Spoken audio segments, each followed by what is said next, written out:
farming, supported by certification and branding. Implementation will be through scientific institutions and willing gram panchayats. 10,000 need-based bio-input resource centers will be established. Missions for pulses and oil seeds. For achieving self-sufficiency in pulses and oil seeds, we will strengthen their production, storage, and marketing. As announced in the interim budget, a strategy is being put in place to achieve Atmanirbharta for oil seeds such as mustard, groundnut, sesame, soybean, and sunflower. Vegetable production and supply chains. Large-scale clusters for vegetable production will be developed closer to major consumption centers. We will promote farmer-producer organizations, cooperatives, and startups for vegetable supply chains, including for collection and storage and marketing. Digital public infrastructure for agriculture. Buoyed by the success of the pilot project, our government, in partnership with the states, will facilitate the implementation of the digital public infrastructure in agriculture for coverage of farmers and their lands in 3 years. During this year, digital crop survey for Kharif using the DPI will be taken up in 400 districts. The details of 6 crore farmers and their lands will be brought into the farmer and land registries. Further, the issuance of Jan Samarth-based Kisan credit cards will be enabled in 5 states. Shrimp production and export. Financial support for setting up a network of nucleus breeding centers for shrimp brood stocks will be provided. Financing for shrimp farming, processing, and export will be facilitated through NABARD. National cooperation policy. Our government will bring out a national cooperation policy for systematic, orderly, and all-round development of the cooperative sector, fast-tracking growth of rural economy and generation of employment opportunities on a large scale will be the policy goal. This year, I have made a provision of 1.52 lakh crore rupees for agriculture and allied sectors.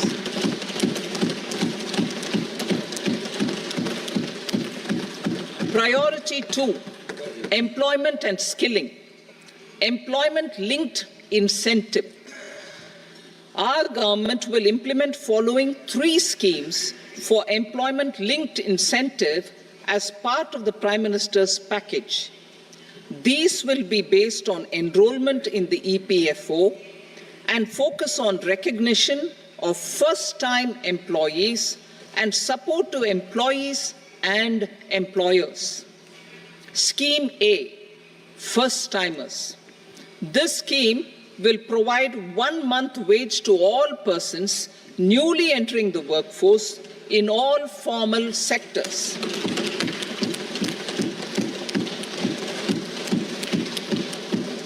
Direct benefit transfer of 1 month's salary in 3 installments to first-time employees as registered in the EPFO will be up to 15,000 rupees. The eligibility limit will be a salary of 1 lakh per month. The scheme is expected to benefit 210 lakh youths.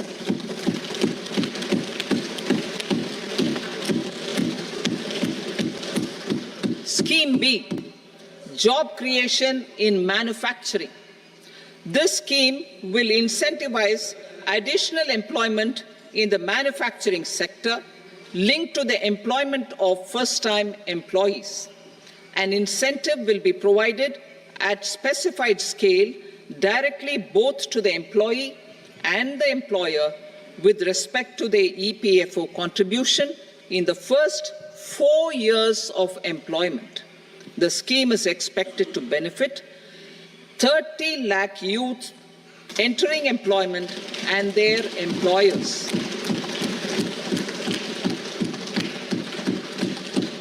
Scheme C, support to employers.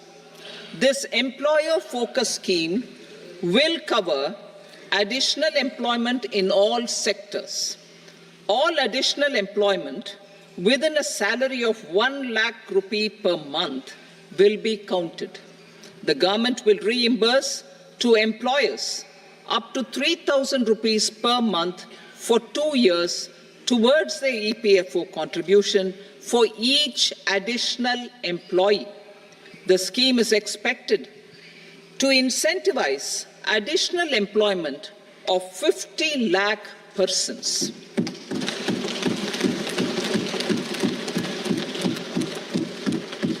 Participation of women in the workforce. We will facilitate higher participation of women in the workforce through setting up of working women hostels in collaboration with industry and establishing creches.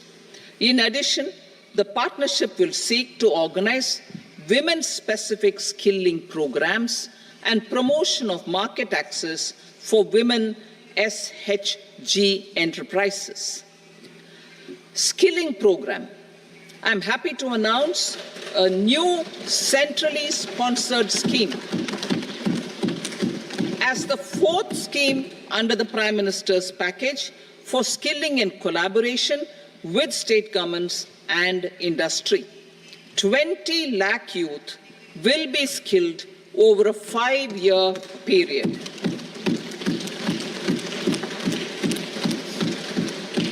$1,000 industrial training institutes will be upgraded in hub and spoke arrangements with outcome orientation.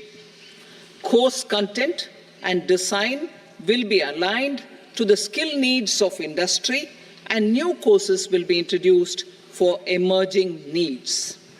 Skilling loans.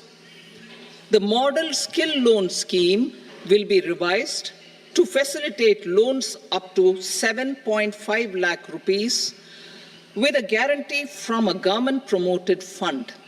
This measure is expected to help 25,000 students every year.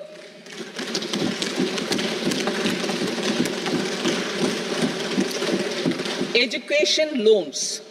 For helping our youth who have not been eligible for any benefit under government schemes and policies, I am happy to announce a financial support for loans up to 10 lakh rupees for higher education in domestic institutions.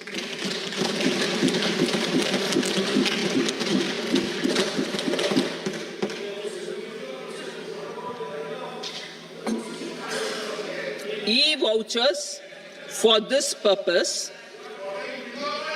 E-vouchers for this purpose will be given directly to 1 lakh students every year for annual interest subvention of 3% of the loan amount.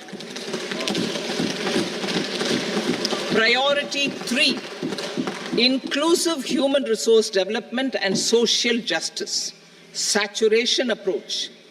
Our government is committed to all-round, all-pervasive and all-inclusive development of people, particularly farmers, youth, women, and the poor. For achieving social justice comprehensively, the saturation approach of covering all eligible people through various programs, including those for education and health, will be adopted to empower them by improving their capabilities.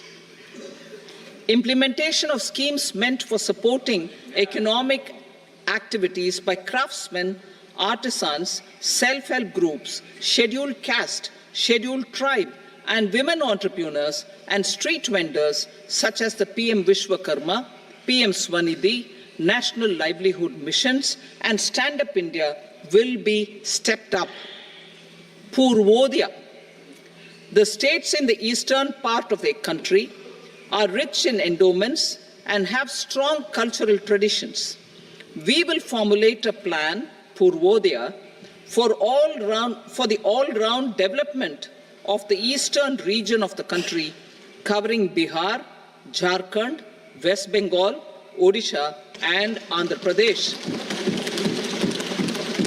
This will cover human resource development, infrastructure, and generation of economic opportunities to make the region an engine to attain Vikasit Bharat.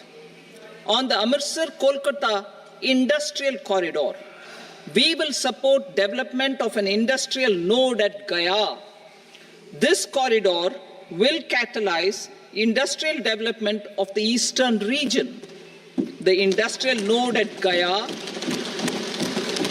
will also be a good model for developing our ancient centers of cultural importance into future centers of modern economy. This model shall showcase Vikas B, Virasat B in our growth trajectory.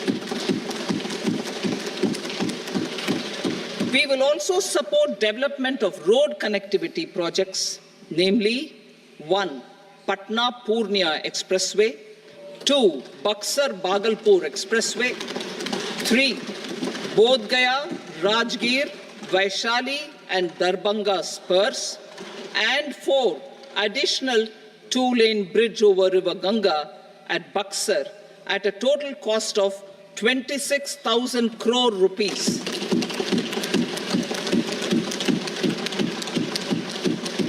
Power projects, including setting up of a new 2,400 megawatt power plant at Pir Painti, will be taken up at a cost of 21,400 crore rupees.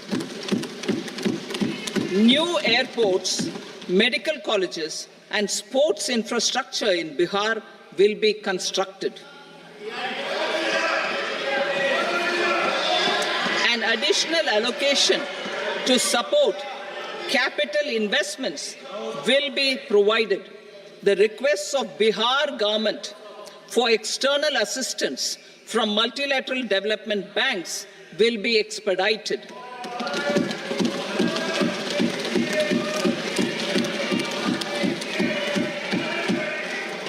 Andhra Pradesh Reorganization Act.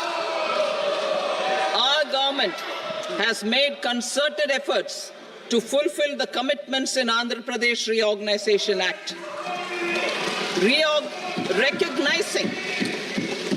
Recognizing the state's need for the capital, recognizing the state's need for a capital, we will facilitate special financial support through multilateral development agencies. In the current financial year, 15,000 crore rupees will be arranged with additional amounts in future years.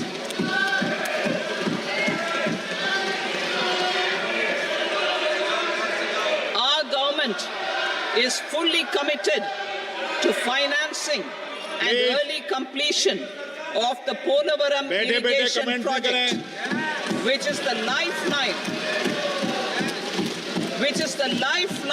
for Andhra Pradesh and its farmers. This will facilitate our country's food security as well. Under the Andhra Pradesh Reorganization Act, for promoting industrial development, funds will be provided for essential infrastructure such as water, power, railways, and roads in Kopparthi node on the Visakhapatnam-Chennai Industrial Corridor and Varavakal node on the Hyderabad-Bengaluru Industrial Corridor. An additional allocation will be provided this year towards capital investment for economic growth. Grants for backward regions of Rayalaseema, Prakasham, North Coastal Andhra, as stated in the Act, will be provided. PM Awas Yojana. 3 crore additional houses under the PM Awas Yojana in rural and urban areas in the country have been announced, for which the necessary allocations are being made. Women-led development. For promoting women-led development, the budget carries an allocation of more than 3 lakh crore for schemes benefiting women and girls. This signals our government's commitment for enhancing women's role in economic development. Pradhan Mantri Janjatiya Unnat Gram Abhiyan. For improving the socio-economic condition of tribal communities, we will launch the Pradhan Mantri Janjatiya Unnat Gram Abhiyan by adopting saturation coverage for tribal families in tribal majority villages and aspirational districts.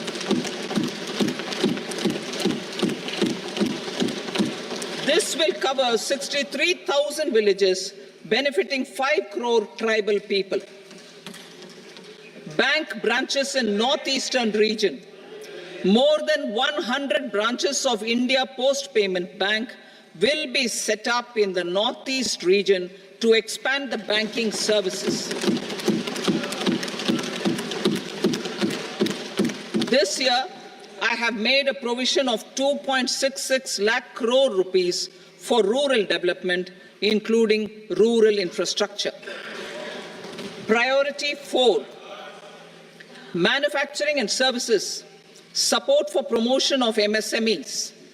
This budget provides special attention to MSMEs and manufacturing, particularly labor-intensive manufacturing.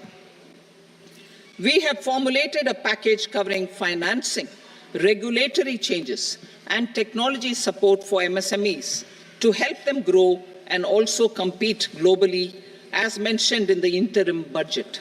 I am happy to announce the following specific measures. Credit guarantee scheme for MSMEs in the manufacturing sector.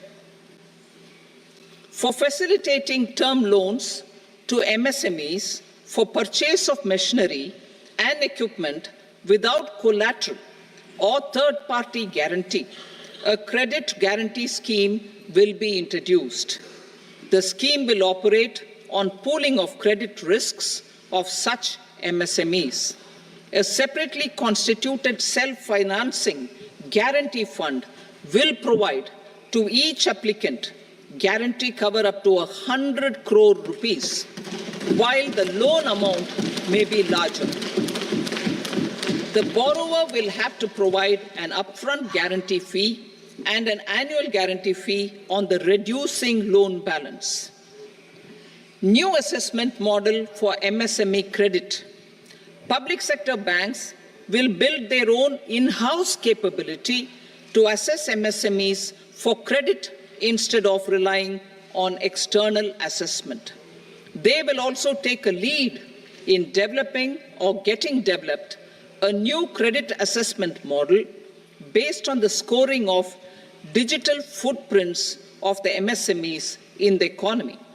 This is expected to be a significant improvement over the traditional assessment of credit eligibility based only on asset or turnover criteria. That will also cover MSMEs without a formal accounting system. Credit support to MSMEs during stress period. I'm happy to announce a new mechanism for facilitating continuation of bank credit to MSMEs during their stress period while being in special mention account, SMA stage, for reasons beyond their control. MSMEs need credit to continue their business and to avoid getting into the NPA stage. Credit availability will be supported through a guarantee from a government-promoted fund. Mudra loans The limit of Mudra loans will be enhanced to 20 lakh from the current 10 lakh for those entrepreneurs who have availed and successfully repaid previous loans under the Tarun category. Enhanced scope for mandatory onboarding in TREDS. For facilitating MSMEs to unlock their working capital by converting their trade receivables into cash, I propose to reduce the turnover threshold of buyers for mandatory onboarding on the TREDS platform from rupees 500 crore to 250 crore rupees. This measure will bring 22 more CPSCs and 7,000 more companies onto the platform. Medium enterprises will also be included in the scope of the suppliers. SIDBI branches in MSME clusters. SIDBI will open new branches to expand its reach to serve all major MSME clusters within 3 years and provide direct credit to them.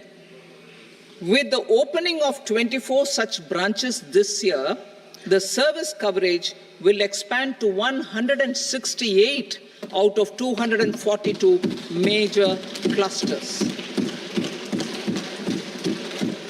MSME units for food irradiation, quality and safety testing. Financial support for setting up of 50 multi-product food irradiation units in the MSME sector will be provided. Setting up of 100 food quality and safety testing labs with NABL accreditation will be facilitated. E-commerce export hubs. To enable MSMEs and traditional artisans to sell their products in international markets, e-commerce export hubs will be set up in public-private partnership mode. These hubs, under a seamless regulatory and logistic framework, will facilitate trade and export-related services under one roof. Measures for promotion of manufacturing and services.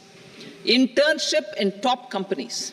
As the fifth scheme under Prime Minister's package, our government will launch a comprehensive scheme for providing internship opportunities in 500 top companies to 1 crore youth in 5 years. They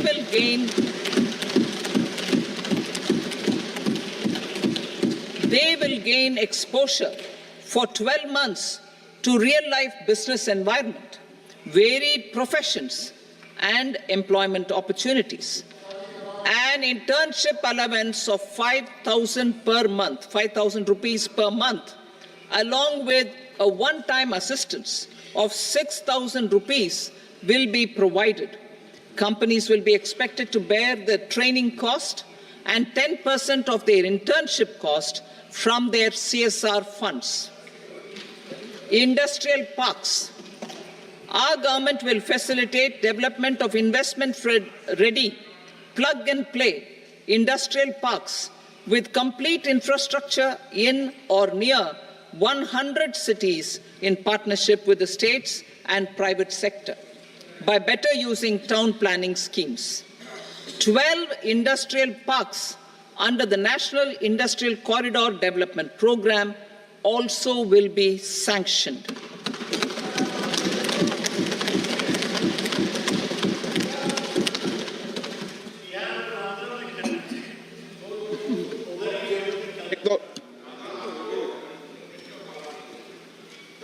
Veggie paper, no. Please, Petty.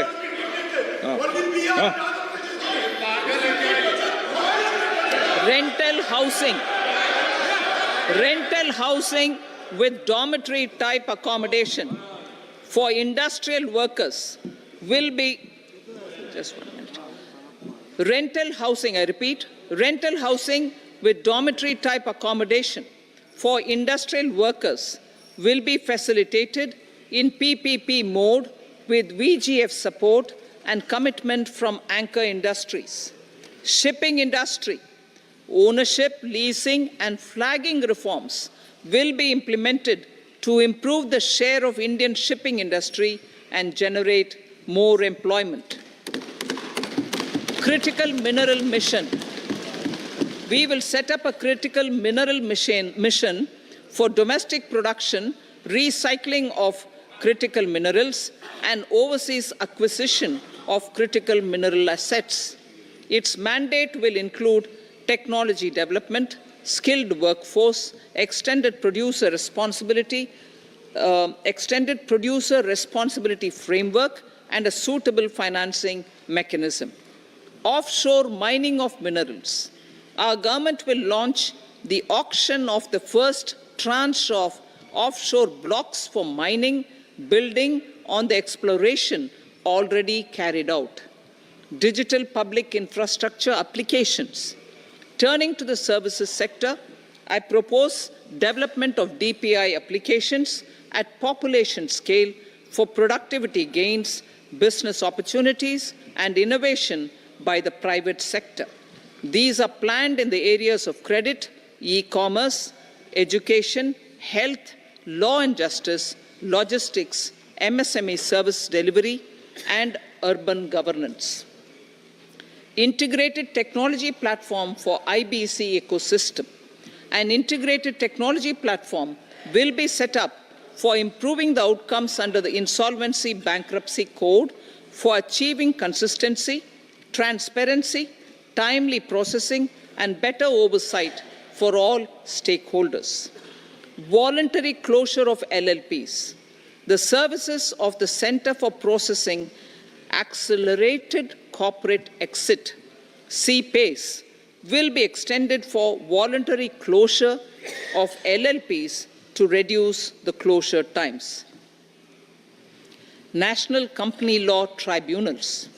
The IBC has resolved more than 1,000 companies, resulting in direct recovery of 3.3 lakh crore to creditors. 3.3 lakh crore rupees to creditors. In addition, 28,000 cases involving over 10 lakh crore rupees have been disposed of even prior to admission. Appropriate changes to the IBC, reforms and strengthening of the tribunal and appellate tribunals will be initiated to speed up insolvency resolution. Additional tribunals will be established. Out of those, some will be notified to decide cases exclusively under the Companies Act. Debt recovery. Steps for reforming and strengthening debt recovery tribunals will be taken. Additional tribunals will be established to speed up recovery. Priority 5, urban development. Cities as growth hubs. Working with states, our government will facilitate development of cities as growth hubs. This will be achieved through economic and transit planning and orderly development of peri-urban areas utilizing town planning schemes. Creative redevelopment of cities. For creative brownfield redevelopment of existing cities with a transformative impact, our government will formulate a framework for enabling policies, market-based mechanisms, and regulation. Transit-oriented development. Transit-oriented development plans for 14 large cities with a population above 30 lakh will be formulated, along with an implementation and financing strategy. Urban housing. Under the PM Awas Yojana, Urban 2.0, housing needs of 1 crore urban poor and middle-class families will be addressed with an investment of 10 lakh crore rupees. This will include the central assistance of 2.2 lakh crore rupees in the next 5 years. A provision of interest subsidy to facilitate loans at affordable rates is also envisaged. In addition, enabling policies and regulations for efficient and transparent rental housing markets with enhanced availability will also be put in place. Water supply and sanitation. In partnership with state governments and multilateral development banks, we will promote water supply, sewage treatments, and solid waste management projects and services for 100 large cities through bankable projects. These projects will also envisage use of treated water for irrigation and filling up of tanks in nearby areas. Street markets. Building on the success of PM Swanidhi scheme in transforming the lives of street vendors, our government envisions a scheme to support each year over the next 5 years the development of 100 weekly hearts or street food hubs in select cities. Stamp duty. We will encourage states which continue to charge high stamp duty to moderate the rates for all and also consider further lowering duties for properties purchased by women. This reform will be made an essential component of urban development schemes. Priority 6, energy security, energy transition. In the interim budget, I had announced our strategy to sustain high and more resource-efficient economic growth, along with the energy security in terms of availability, accessibility, and affordability. We will bring out a policy document on appropriate energy transition pathways that balances the imperatives of employment, growth, and environmental sustainability. PM Surya Ghar Muft Bijli Yojana. PM Surya Ghar Muft Bijli Yojana. In line with the announcement in the interim budget,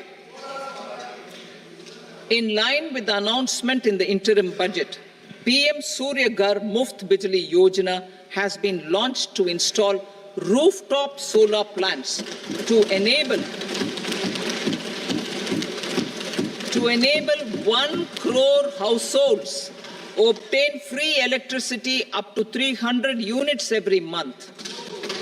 The scheme has generated remarkable response with more than 1.28 crore registrations and 14 lakh applications, and we will further encourage it. Pumped storage policy. A policy for promoting pumped storage projects will be brought out for electricity storage and facilitating smooth integration of the growing share of renewable energy with its variable and intermittent nature in the overall energy mix. Research and development of small and modular nuclear reactors.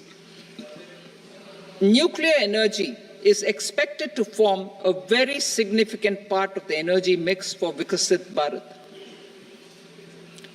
Towards that pursuit, our government will partner with the private sector for 1. Setting up Bharat Small Reactors. 2.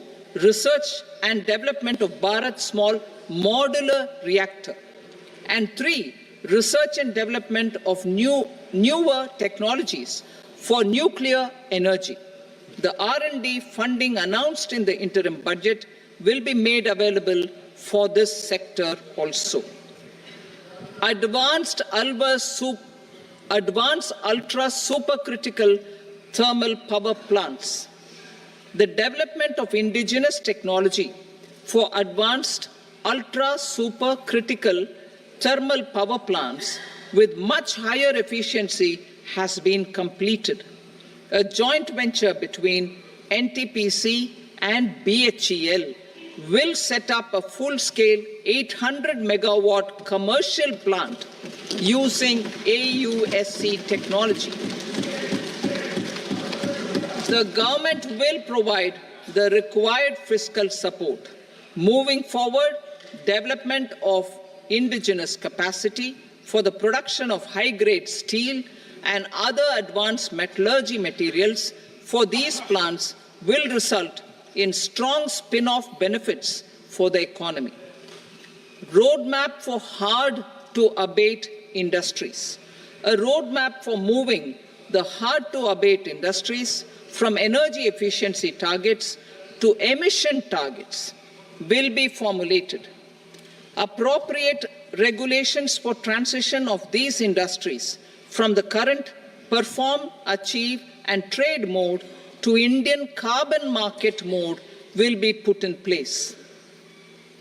Support to traditional micro and small industries. An investment-grade energy audit of traditional micro and small industries in 60 clusters, including brass and ceramic, will be facilitated. Financial support will be provided for shifting them to cleaner forms of energy and implementation of energy efficiency measures. The scheme will be replicated in another 100 clusters in the next phase. Priority 7, infrastructure investment by central government. Significant investment the central government has made over the years in building and improving infrastructure has had a strong multiplier effect on the economy. We will endeavour to maintain strong fiscal support for infrastructure over the next 5 years in conjunction with imperatives of other priorities and fiscal consolidation. This year, I have provided 11,11,111 crore rupees for capital expenditure. This would be 3.4% of our GDP. Infrastructure investment by state governments. We will encourage states to provide support of similar scale for infrastructure, subject to their development priorities. A provision of 1.5 lakh crore rupees for long-term interest-free loans have been made this year also to support the states in their resource allocation. Private investment in infrastructure. Investment in infrastructure by private sector will be promoted through viability gap funding and enabling policies and regulations. A market-based financing framework will be brought out. Pradhan Mantri Gram Sadak Yojana, Phase 4 of the PMGSY will be launched to provide all-weather connectivity to 25,000 rural habitations, which have become eligible in view of their population increase. Irrigation and flood mitigation. Bihar has frequently suffered from floods, many of them originating outside the country. Plans to build flood control structures in Nepal are yet to progress. Our government, through the Accelerated Irrigation Benefit Program and other sources, will provide financial support for projects with estimated cost of 11,500 crore rupees, such as the 𝐋𝐈𝐕𝐄 intra-state link and 20 other ongoing and new schemes, including barrages, river pollution abatement, and irrigation projects. In addition, survey and investigation of 𝐋𝐈-related flood mitigation and irrigation projects will be undertaken.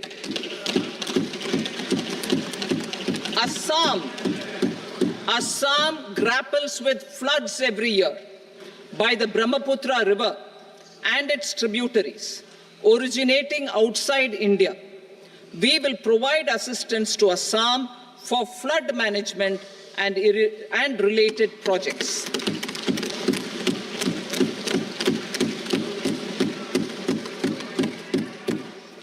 Himachal Pradesh, suffered extensive losses due to floods last year. Our government will provide assistance to the state for reconstruction and rehabilitation through multilateral development assistance.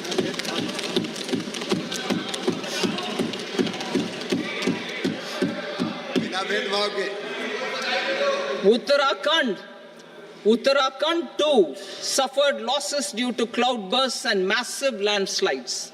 We will provide assistance to the state.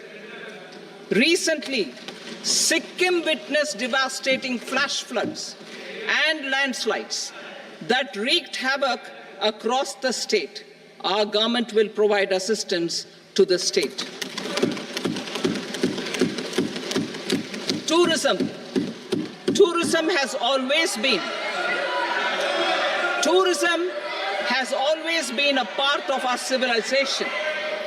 Our efforts in positioning India as a global tourist destination will also create jobs, stimulate investments, and unlock economic opportunities for other sectors. In addition to the measures outlined in the interim budget, I propose the following measures. Vishnupad Temple at Gaya and Mahabodhi Temple at Bodh Gaya in Bihar are of immense spiritual significance. Comprehensive development of Vishnupad Temple Corridor and Mahabodhi Temple Corridor will be supported, modeled on the successful Kashi Vishwanath Temple Corridor to transform them into world-class pilgrim and tourist destinations. Rajgir holds immense religious significance for Hindus, Buddhists, and Jains. The 20th Tirthankara Muniswarata Temple in the Jain temple complex is ancient. The Saptarishi, or the 7 hot springs, form a warm water Brahmkund that is sacred. A comprehensive development initiative for Rajgir will be undertaken. Our government will support the development of Nalanda as a tourist center, besides reviving Nalanda University to its glorious stature. Odisha's scenic beauty, temples, monuments, craftsmanship, wildlife sanctuaries, natural landscapes, and pristine beaches make it an ultimate tourism destination. Our government will provide assistance for their development to Odisha as well.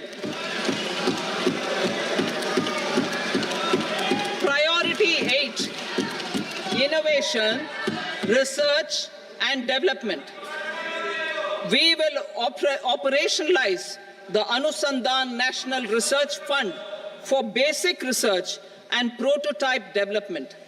Further, we will set up a mechanism for spurring private sector-driven research and innovation at commercial scale, with a financing pool of 1 lakh crore rupees in line with the announcement in the interim budget.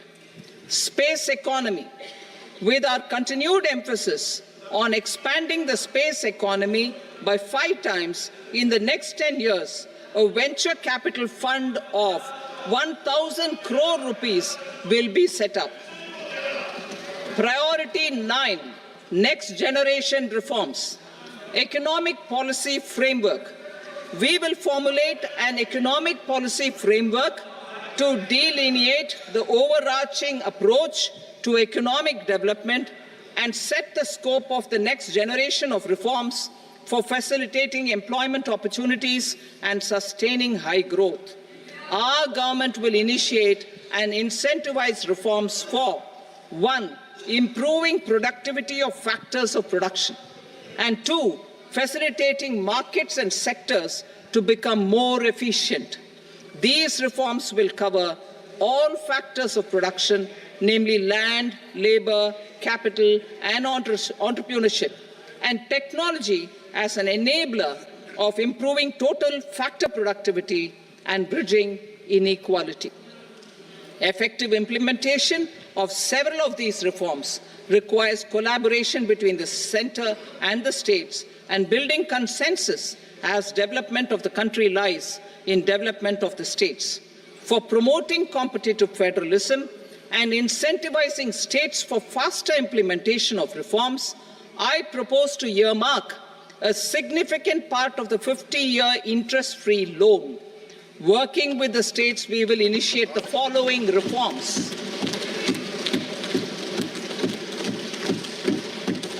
Land-related reforms and actions, both in the rural and urban areas, will cover land administration, will cover 1. Land administration, planning and management, and 2. Urban planning usage and building bylaws. These will be incentivized for completion within the next 3 years through appropriate fiscal support. Rural land-related actions. Rural land-related actions will include 1. Assignment of unique land parcel identification number, UL PIN, or Bhu Aadhaar for all lands. 2. Digitization of cadastral maps.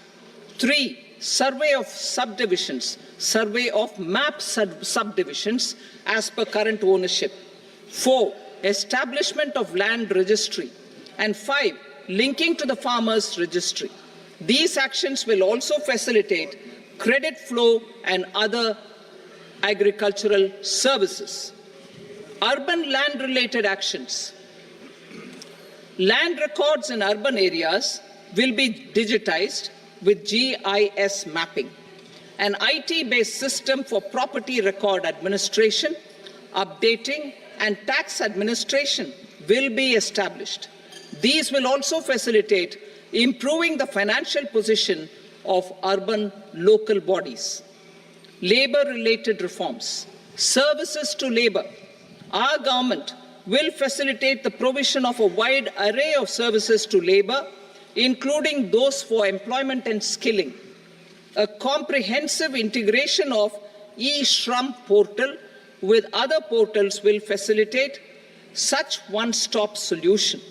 Open architecture databases for the rapidly changing labor market, skill requirements, and available job roles, and a mechanism to connect job aspirants with potential employers and skill providers will be covered in these services. Shram Suvidha and Samadhan portal. Shram Suvidha and Samadhan portal will be revamped to enhance ease of compliance for industry and trade. Capital and entrepreneurship related reforms. Financial sector vision and strategy. For meeting financing needs of the economy, our government will bring out a financial sector vision and strategy document to prepare the sector in terms of size, capacity, and skills. This will set the agenda for the next 5 years and guide the work of the government, regulators, financial institutions, and market participants. Taxonomy for climate finance. We will develop taxonomy for climate finance for enhancing the availability of capital for climate adaptation and mitigation. This will support achievement of the country's climate commitments and green transition. Variable capital company structure. We will seek the required legislative approval for providing an efficient and flexible mode for financing leasing of aircrafts and ships and pooled funds of private equity through a variable company structure. Foreign direct investments and overseas investment. The rules and regulations for foreign direct investment and overseas investments will be simplified to 1. Facilitate foreign direct investments, 2. Nudge prioritization, and 3. Promote opportunities for using Indian rupee as a currency for overseas investment. NPS Vatsalya. NPS Vatsalya, a plan for contribution by parents and guardians for minors, will be started. On attaining the age of majority, the plan can be converted seamlessly into a normal NPS account. Use of technology. We have successfully used technology for improving productivity and bridging inequality in our economy during the past 10 years. Public investment in digital infrastructure and innovations by the private sector have helped in improving access of all citizens, particularly the common people, to market resources, education, health and services. We will step up adoption of technology towards digitalization of the economy. Ease of doing business. For enhancing ease of doing business, we are already working on the Jan Vishwas Bill 2.0. Further, states will be incentivized for implementation of the business reforms, action plans, and digitalization. Data and statistics. For improving data governance, collection, processing and management of data and statistics, different sectoral databases, including those established under the Digital India Mission, will be utilized with active use of technology tools. New pension scheme. The committee to review the NPS has made considerable progress in its work. I'm happy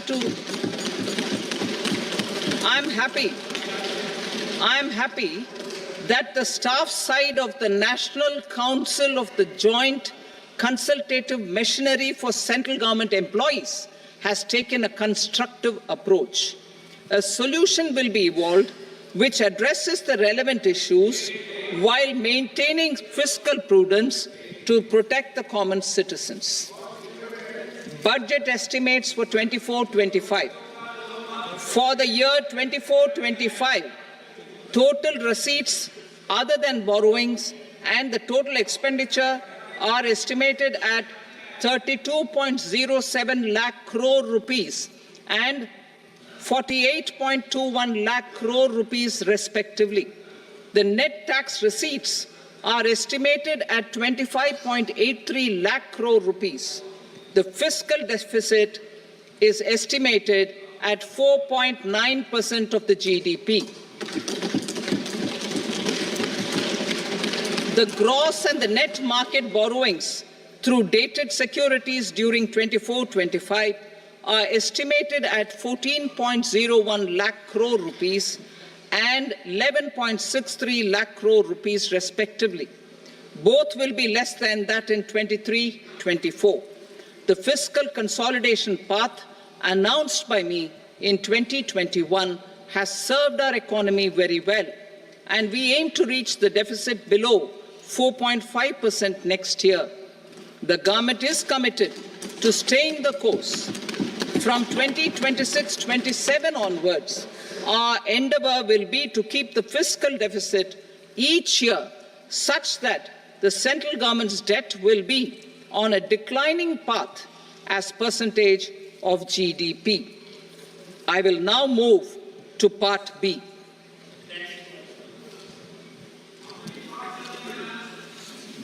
Indirect taxes. Sir, I start with GST. It has decreased tax incidence on the common man, reduced compliance burden and logistics cost for trade and industry, and enhanced revenues of the central and the state governments. It is a success of vast proportions. To multiply the benefits of GST, we will strive to further simplify and rationalize the tax structure and endeavour to expand it to the remaining sectors. My proposals for customs duties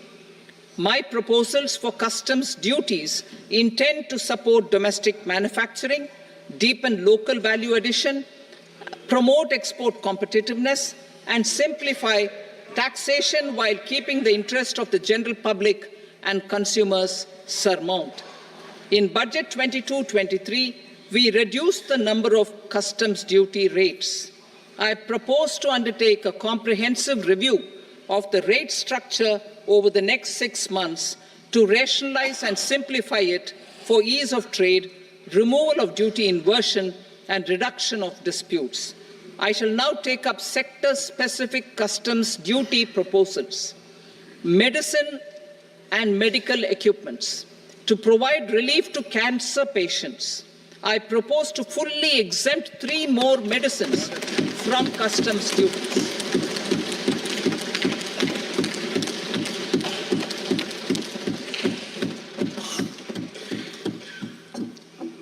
I also propose changes in the BCD on X-ray tubes and flat panel detectors for use in medical X-ray machines under the phased manufacturing program so as to synchronize them with the domestic capacity addition.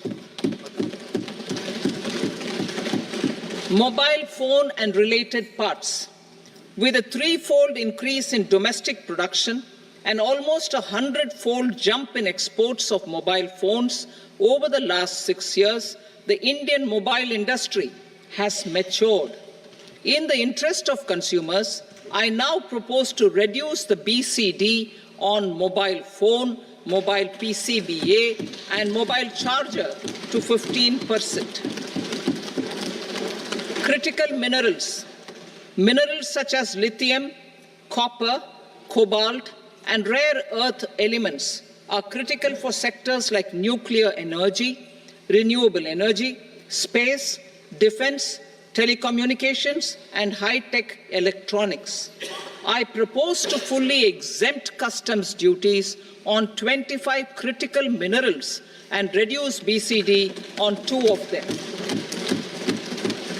This will provide a major fillip to the processing and refining of such minerals and help secure their availability for these strategic and important sectors. Solar energy. Energy transition is critical in the fight against climate change. To support energy transition, I propose to expand the list of exempted capital goods for use in the manufacture of solar cells and panels in the country. Further, in view of sufficient domestic manufacturing capacity of solar gas, glass, and tinned copper interconnect, I propose not to extend the exemption of custom duties provided to them. Marine products. India's seafood exports in the last financial year touched an all-time high of more than 60,000 crores of rupees. Frozen shrimp accounted for about 2/3 of these exports.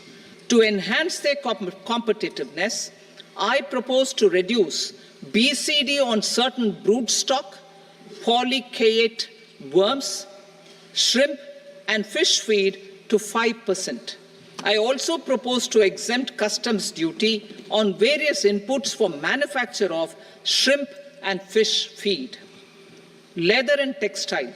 Similarly, to enhance the competitiveness of exports in the leather and textile sectors, I propose to reduce BCD on real down-filling material from duck or goose.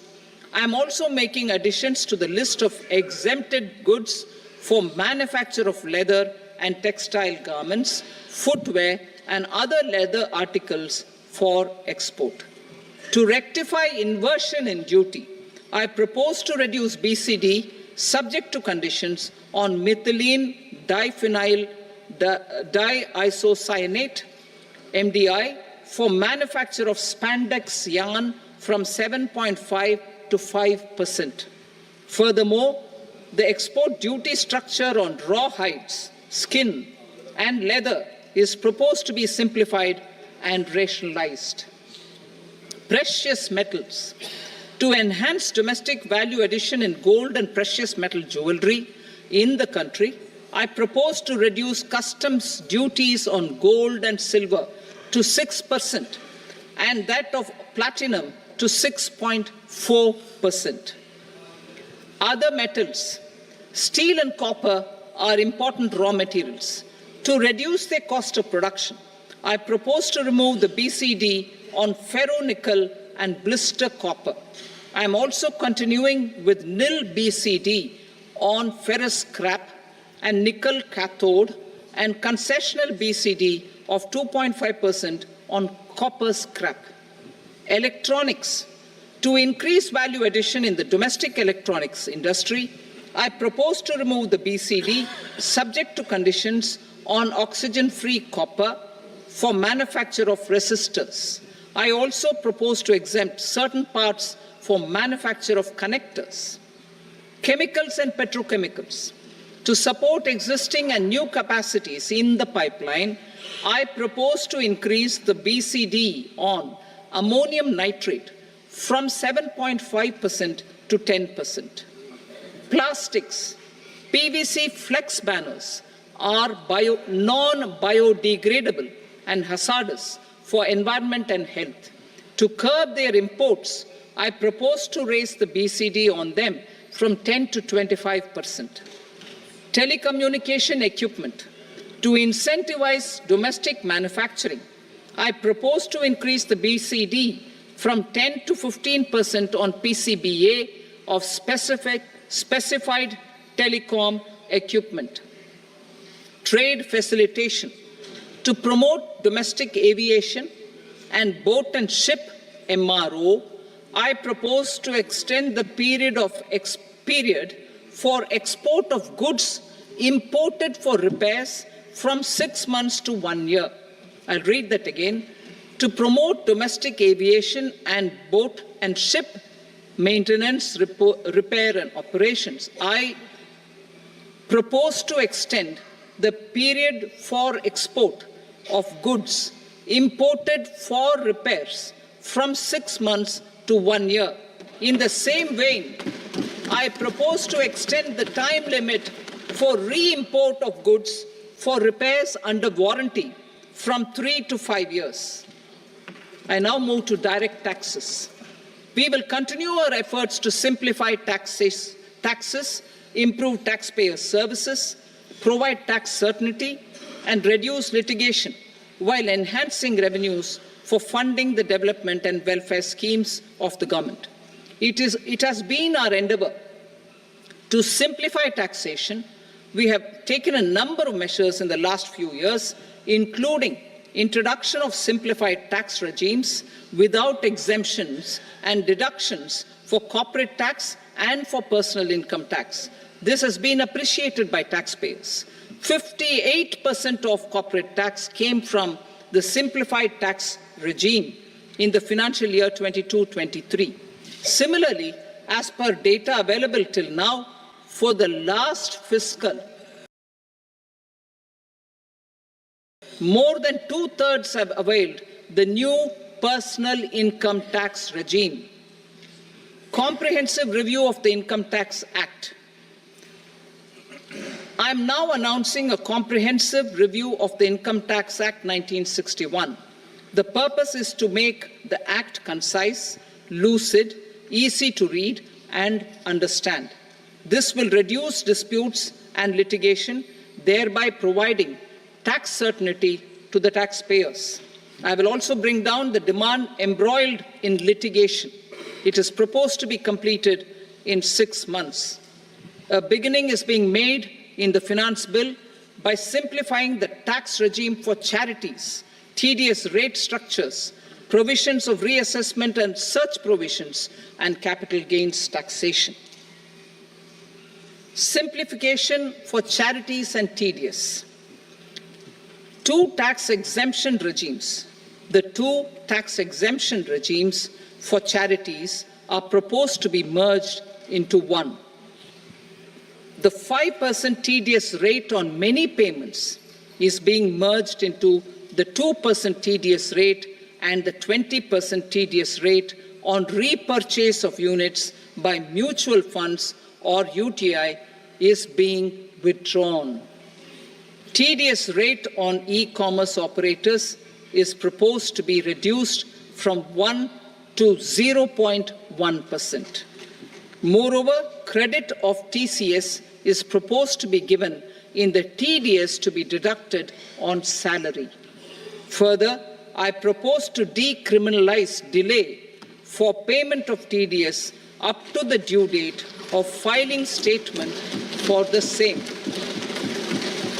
I also plan to provide a standard operating procedure for TDS defaults and simplify and rationalize the compounding guidelines for such defaults. Simplification of reassessment. I propose to thoroughly simplify the provisions for reopening and reassessment. An assessment hereinafter can be reopened beyond 3 years from the end of the assessment year only if the escaped income is 50 lakh rupees or more, up to a maximum period of 5 years from the end of the assessment year. Even in such cases, a time limit of 6 years before the year of the search, as against the existing time limit of 10 years, is being proposed. This will reduce tax uncertainty and disputes. Simplification and rationalization of capital gains. Capital gains taxation is also proposed to be hugely simplified. Short-term gains on certain financial assets shall henceforth attract a tax rate of 20%, while that on all other financial assets and all non-financial assets shall continue to attract the applicable tax rate. Long-term gains on all financial and non-financial assets, on the other hand, will attract a tax rate of 12.5%. For the benefit of the lower and the middle income classes, I propose to increase the limit of exemption of capital gains on certain financial assets to 1.25 lakh rupees per year. Listed financial assets held for more than a year will be classified as long-term, while unlisted financial assets and all non-financial assets will have to be held for at least 2 years to be classified as long-term. Unlisted bonds and debentures, debt mutual funds, and market-linked debentures, irrespective of holding period, however, will attract tax on capital gains at applicable rates. Taxpayer services. All the major taxpayer services under GST and most services under customs and income tax have been digitalized. All remaining services of customs and income tax, including rectification and order giving effect to appellate orders, shall be digitalized and made paperless over the next 2 years. Litigation and appeals. While our concerted efforts to reduce pendency of appeals at various appellate fora are beginning to show good results, it will continue to engage our highest attention. To dispose of the backlog of first appeals, I plan to deploy more officers to hear and decide such appeals, especially those with large tax effect. For resolution of certain income tax disputes pending in appeal, I am also proposing 𝐋𝐈𝐕𝐄 Vishwas Scheme 2024.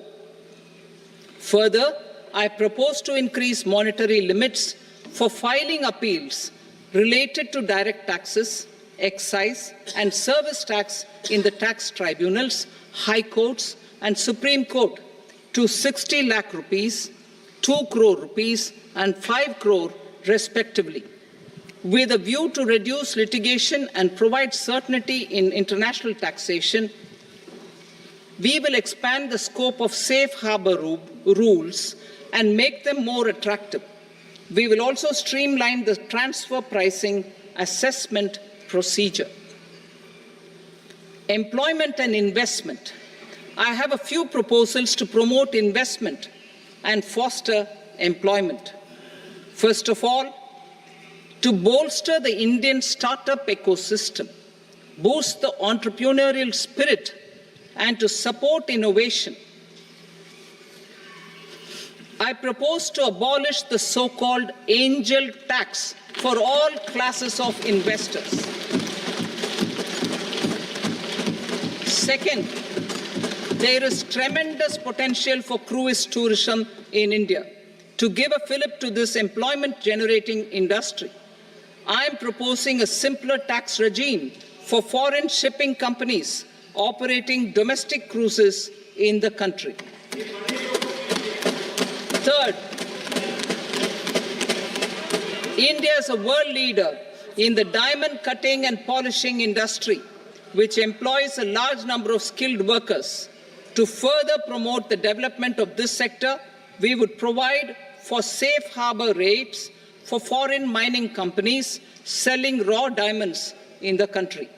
Fourth, to attract foreign capital for our development needs, I propose to reduce the corporate tax rate on foreign companies from 40 to 35%. Deepening the tax base. I have a couple of proposals for deepening the tax base. First, security transaction tax on futures and options of securities is proposed to be increased to 0.02% and 0.1% respectively.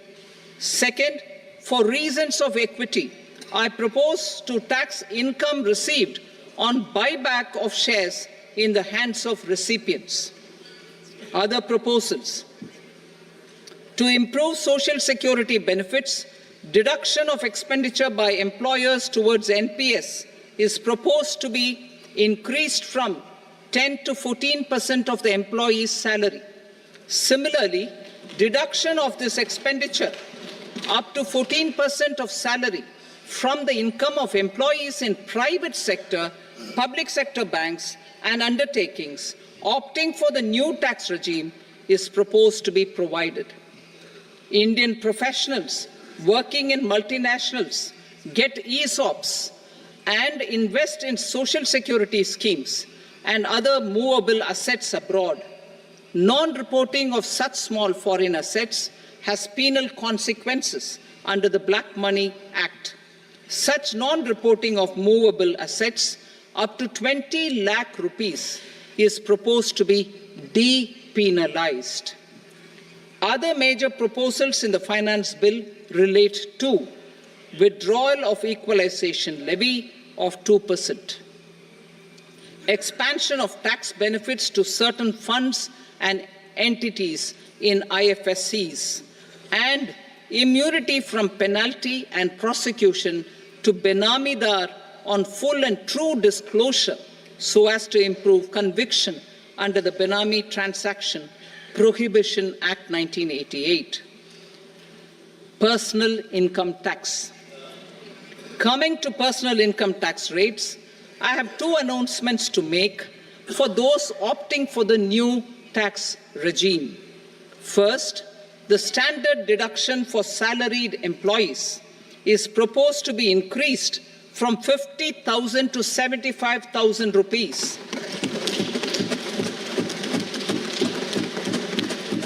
Similarly, deduction on family pension for pensioners is proposed to be enhanced from 15,000 to 25,000 rupees. This will provide relief to about 4 crore salaried individuals and pensioners.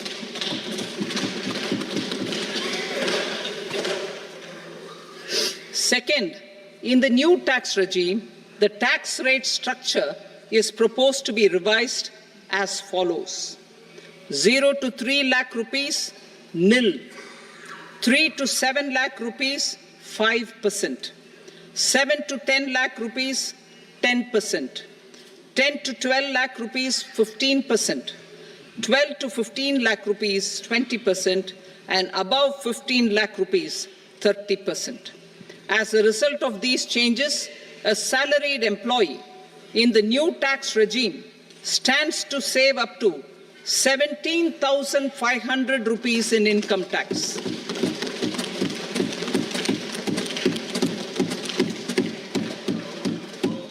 Apart from these, I am also making some other changes as given in the annexure.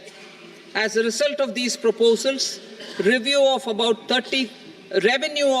37,000 crore that is 29,000 crore in direct taxes and 8,000 crore in indirect taxes, will be foregone, while revenue of about 30,000 crore rupees will be additionally mobilized.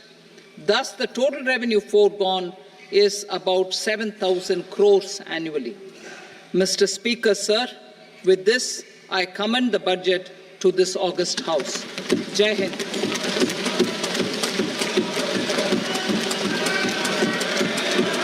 Item number 2. Item number 2.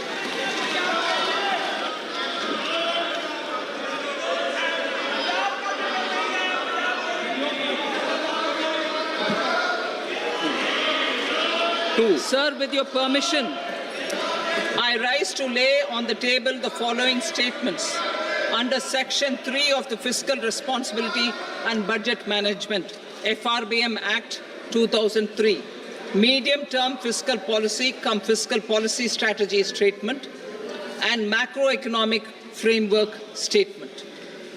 Item number 3. Sir, with your permission, I rise to move for leave to introduce the Finance Number 2 Bill 2024. प्रश्न ये कि विधेयक को पुनर्स्थापित करने की अनुमति प्रदान की जाए। जो सदस्य इसके पक्ष में हाँ कहें, जो सदस्य विरोध में ना कहें। मेरे विचार में निर्णय हाँ वालों के पक्ष में अनुमति प्रदान की जाती है। माननीय मंत्री जी, अब विधेयक पुनर्स्थापित करें। Sir, I introduce the bill. Item number 4. The Union Territory of Jammu and Kashmir budget. Sir, I rise to present a statement, Hindi and English versions, of the estimated receipts and expenditure of the Union Territory of Jammu and Kashmir for the year 24-25.